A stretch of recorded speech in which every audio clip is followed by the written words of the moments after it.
Hey guys, അപ്പോൾ ഞങ്ങളെല്ലാവരും കൂടിയല്ല, ഞങ്ങൾ 3 പേരും കൂടി ജിയുടെ വീട്ടിലേക്ക് പോവാണ്. ഒരു 1.5 മാസത്തെ പ്ലാനിങ് ആയിരുന്നു ഇങ്ങോട്ടേക്ക് വരാമെന്നുള്ളത്. സോ ഇത് നടന്നിട്ട് കുറച്ച് ദിവസമായെങ്കിലും എഡിറ്റ് ചെയ്യാനുള്ള മടി കൊണ്ട് ഞാൻ എഡിറ്റ് ചെയ്ത് വെച്ചിരിക്കുകയായിരുന്നു.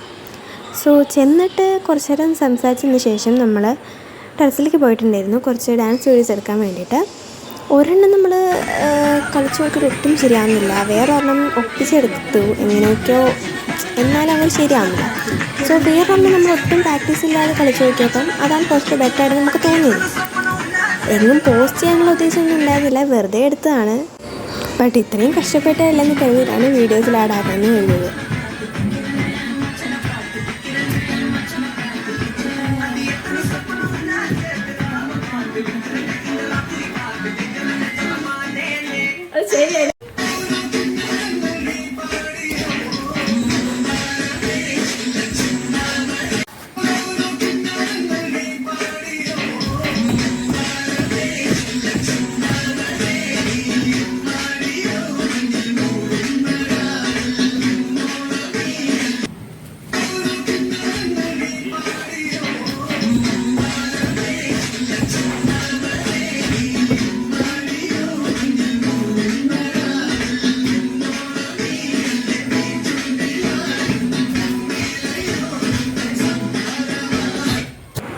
ഞങ്ങൾക്ക് ലാസ്റ്റ് കളിച്ച മന്ദാരമേ മാത്രം സെറ്റായിരുന്നു, വേറൊന്നും ഞങ്ങൾക്കൊരു ഇത് കിട്ടുന്നില്ല അങ്ങോട്ട്. സോ അത് ശരിയായതിൻ്റെ സന്തോഷത്തിലും ആൻറ്റി ആറ്റിപ്പോക്കോളാൻ പറഞ്ഞതിൻ്റെ സന്തോഷത്തിലും ഞങ്ങൾ റംബുട്ടാനൊക്കെ വെച്ചിട്ട് ആറ്റിലേക്ക് പോവാണ്. അധികം ക്ലിപ്പൊന്നും ഒന്നും എടുത്തിട്ടില്ല. ബിക്കോസ് അതിനൊന്നും സമയമില്ലാന്നേ, എല്ലാവരും കൂടിയൊക്കെ ഒരുമിച്ച് വരുമ്പോൾ എങ്ങനെയാടാ, അതിനുള്ള ഒരു സാവകാശം ഞങ്ങൾക്കില്ല.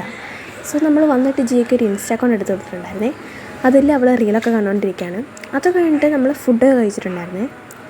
ഫുഡ് കഴിച്ചിട്ട് ഇവിടെ ഒരു മിററുണ്ട്, വലിയ ലൈറ്റ് കത്തും, അത് കളിക്കാൻ വേണ്ടിയിട്ട് ഞാനിങ്ങനെ അവിടെ നിൽക്കുകയായിരുന്നു.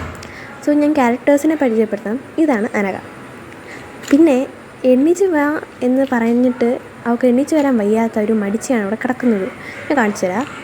അവിടെ പേരാണ് ആൻമരിയ. സോ നമ്മൾ പറഞ്ഞിട്ടുണ്ടായിരുന്നു ജിയുടെ വീട്ടിലേക്ക് വരുന്നതെന്ന്. സോ ജിയനെ നിങ്ങൾക്ക് എല്ലാവർക്കും മനസ്സിലാക്കാണല്ലോ. ഞാൻ ക്യാമറ കൊണ്ട് ചെന്നപ്പോൾ തന്നെ അവൾക്ക് കാര്യം മനസ്സിലായി. എൻ്റെ അടുത്ത് വീഡിയോസിലൊന്നും ആഡാക്കരുതെന്ന് പറഞ്ഞിട്ടുണ്ടായിരുന്നു, അതുകൊണ്ട് തന്നെ ഞാൻ വീഡിയോസിൽ ആഡാക്കിയിട്ടുണ്ട്. പിന്നെ നമ്മൾ പാട്ടൊക്കെ വെച്ചിട്ട് ഉണ്ടായിരുന്നു, പക്ഷേ ആ ക്ലിപ്പൊന്നും എവിടെയാണെന്ന് പോലും എനിക്ക് ഓർമ്മയില്ല. ജിയുടെ ഫോണിലാണെന്നൊന്നും എടുത്തത്. പോട്ടെ. പിന്നെ ഷർട്ടിലൊക്കെ സൈൻ ചെയ്ത് മഴയൊക്കെ വരുന്നതുകൊണ്ട് നമ്മൾ പെട്ടെന്ന് അവിടുന്ന് ഇറങ്ങി ഗൈസ്. ജിയനെ വീഡിയോ കോൾ വിളിച്ചിട്ടുണ്ടായിരുന്നു കരയുമെന്നറിയാൻ, പക്ഷേ കരയുമില്ലായിരുന്നു ഗൈസ്. അവൾ TV കാണുമായിരുന്നു, സ്നേഹമില്ലാത്തവൾ. പോട്ടെ. പിന്നെ അതെ ചെമ്പരത്തി പോയി ചെവി വെച്ചിട്ട് നടക്കുന്നുണ്ട്. ഇവൾ അവിടുന്ന് പച്ച റംബുട്ടാനും കഴിച്ചുകൊണ്ട് നടക്കുകയാണ്. പിന്നെ മഴയൊക്കെ പെയ്തപ്പോൾ നമ്മൾ വണ്ടിയിലായിരുന്നു പോയിട്ടുണ്ടായിരുന്നത്. പിന്നെ അവളെ അന്മരി എന്നെ അവിടെ ഡ്രോപ്പ് ചെയ്തിട്ടുണ്ടായിരുന്നു വീടിൻ്റെ അവിടെ. സോ ഞങ്ങൾ എടുത്ത 2-3 ഫോട്ടോസ് ഞാൻ അവിടെ കൊടുക്കാം. ഞങ്ങളുടെ ഈ ഫ്രെയിമിൽ ഒരാടെ കുറവ് മാത്രമേ ഉള്ളൂ, എൻ്റെ ബെസ്റ്റ് ഫ്രണ്ട്.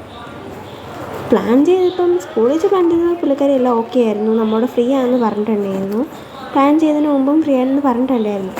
സോ നമ്മൾ ഡേറ്റെല്ലാം ഫിക്സ് ചെയ്തപ്പോൾ അവിടെ ഒരു അനക്കവും ഇല്ല. ഞാൻ വീട്ടിൽ വിളിച്ച് ചോദിച്ചു 2 ദിവസം മുമ്പ്. അപ്പോഴത്തേക്കിനും എൻ്റെ അടുത്ത് ആൻറ്റി ഫോൺ എടുത്തിട്ട് പറഞ്ഞു അവളിവിടെ ഇല്ല, അമ്മ വീട്ടിൽ പോയേക്കാന്ന്. സോ പോകുന്നതിന് ഒരു ദിവസം മുമ്പ് ഞാൻ വിളിച്ചപ്പം എനിക്ക് അവിടുത്തെ അമ്മ വീട്ടിലെ നമ്പർ കിട്ടി. ഞാൻ അവിടെ വിളിച്ചപ്പം അവൾ പറഞ്ഞു, എടാ എനിക്ക് രാവിലെ വരാൻ പറ്റില്ല, എന്നെ ഇവിടെ നിന്ന് ഒറ്റയ്ക്ക് വിടില്ല, സോ നിങ്ങൾ പോയിട്ട് വാന്ന് പറഞ്ഞു. നമുക്ക് ക്യാൻസൽ ചെയ്യാൻ ഒട്ടും ഒരു വഴി ഉണ്ടായിരുന്നില്ല. സോ അങ്ങനെയാണ് അവളില്ലാതെ ഞങ്ങളിവിടെ വന്നത്. സോ ഞങ്ങളെല്ലാവരും അതിൻ്റെ ഒരു കുറവ് മാത്രമേ ഉണ്ടായിരുന്നുള്ളൂ, അവളുടെ ഒരു കുറവ് മാത്രമേ ഉണ്ടായിരുന്നുള്ളൂ അവിടെ. So that's it. Okay, by.